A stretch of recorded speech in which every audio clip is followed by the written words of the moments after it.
नमस्कार मंडळी. आजच्या व्हिडिओमध्ये आपण गरमागरम आणि चटपटीत दही कढी कशी बनवायची ते पाहतोय. कधी काय होतं, कढी करताना फुटते किंवा ती व्यवस्थित मिळून येत नाही. तर अशा वेळी काय करायचं, यासाठी काही टिप्स सांगितल्या आहेत.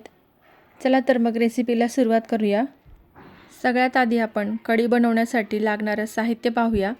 तर इथे मी पावशर ताजं दही घेतलेलं आहे. त्यानंतर 4 चमचे बेसन पीठ म्हणजेच हरभऱ्याच्या डाळीचं पीठ घेतलेलं आहे. 4 मोठ्या मिरच्या घेतलेल्या आहेत. कोथिंबीर आहे. खोबऱ्याचा तुकडा आहे. कढीपत्ता घेतलेला आहे आणि लसणाची एक पूर्ण कांडी घेतलेली आहे. कढी बनवताना शक्यतो ताजं आणि आंबट दही घ्यायचं आहे. याच्याने कढीची टेस्ट ही खूप छान येते. आता आपण कढीसाठी लागणारं वाटण तयार करून घेणार आहे. त्याच्यासाठी हिरव्या मिरच्या, कोथिंबीर, खोबरं आणि लसूण मी एकत्र मिक्सरमध्ये वाटून घेणार आहे. त्यासाठी मी खोबऱ्याचे असे पातळ काप करून घेतलेले आहे. आता या ठिकाणी तुम्ही कोथिंबीरीचं प्रमाण तुमच्या आवडीप्रमाणे कमी जास्त करू शकता. त्याचबरोबर हिरव्या मिरच्या ज्या आहेत त्या देखील तुमच्या तिखट खाण्याच्या आवडीनुसार तुम्ही घेऊ शकता. आता हे सगळं साहित्य मी एकत्र वाटून घेणार आहे. वाटताना मी जास्त बारीक न करता असं जाडसर वाटलेलं आहे.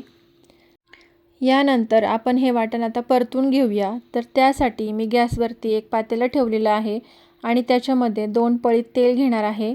तुम्ही या ठिकाणी तेलाऐवजी तुपाचा देखील वापर करू शकता.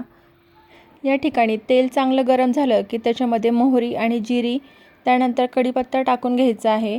ह्या सगळ्या गोष्टी चांगल्या तडतडल्या की त्याच्यामध्ये हिंग टाकायचं आहे. त्यानंतर आपण जे वाटण वाटून घेतलेलं आहे ते याच्यामध्ये टाकून चांगलं तेल सुटेपर्यंत परतून घ्यायचं आहे. तुम्ही बघू शकता वाटणाला मस्त अशी फोडणी बसलेली आहे. आता हे वाटण चांगलं तेल सुटेपर्यंत 5 ते 7 मिनिटं मी परतून घेणार आहे. तुम्ही बघू शकताय वाटण छान परतलेलं आहे. मस्त असं तेल सुटलेलं आहे. यानंतर आता मी दह्यामधल्या गुठळ्या फोडून घेणार आहे. त्यासाठी मी मिक्सरच्या भांड्यामध्ये दही घेतलेलं आहे. त्याचसोबत जे बेसन पीठ घेतलेलं होतं ते देखील मी दह्यामध्ये टाकलेलं आहे. आता हे दही मी मिक्सरला फिरवून घेणार आहे. दही मिक्सरला फिरवल्यामुळे त्याच्यामध्ये एकही गुठली राहिलेली नाही आहे किंवा बेसन पीठ देखील त्याच्यामध्ये छान असं मिक्स झालेलं आहे. तर आता आपलं वाटण ऑलमोस्ट परतून झालेलं आहे. त्याच्यामध्ये आपण आता पाव चमचा हळद घातलेली आहे. या ठिकाणी हळद देखील 1 मिनिटभर परतून घ्यायची आहे. त्यामुळे हळदीचा कच्चेपणा लागत नाही. हळद परतून झाली की याच्यामध्ये दही आणि बेसन पिठाचं मिश्रण घालायचं आहे. त्यानंतर मिक्सरचं भांड्यामध्ये पाणी घेऊन ते विसळून याच्यामध्ये टाकायचं आहे आणि बाकीचं जे पाणी आहे ते आपण लागेल तसं याच्यामध्ये घालूयात. आता हे सगळं मिश्रण आपण एकत्र मिक्स करून घेऊया. तर या ठिकाणी मी मिक्सरमध्ये दही फेटून घेतलेलं आहे. तुम्हाला जर मिक्सरमध्ये दही फेटून घ्यायचं नसेल तर त्याऐवजी तुम्ही रवीने घुसळून घेतलं तरी चालेल किंवा जर ब्लेंडर असेल तर ब्लेंडरने फिरवून घेतलं तरीही चालेल.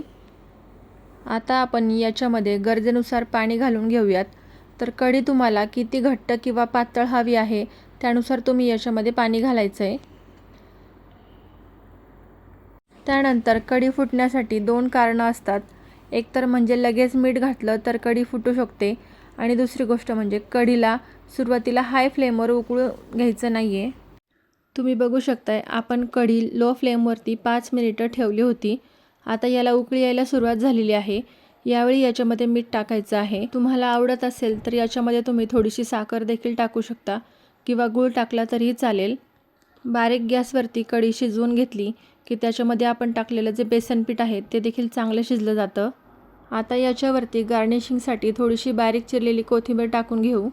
तर तयार आहे आपली मस्त अशी चटपटीत दह्याची कढी. तुम्ही ही कढी गरमागरम भात किंवा चपातीसोबत खाऊ शकता किंवा भाकरीसोबतही ही तितकीच चांगली लागते. तर मंडळी, कशी वाटली रेसिपी?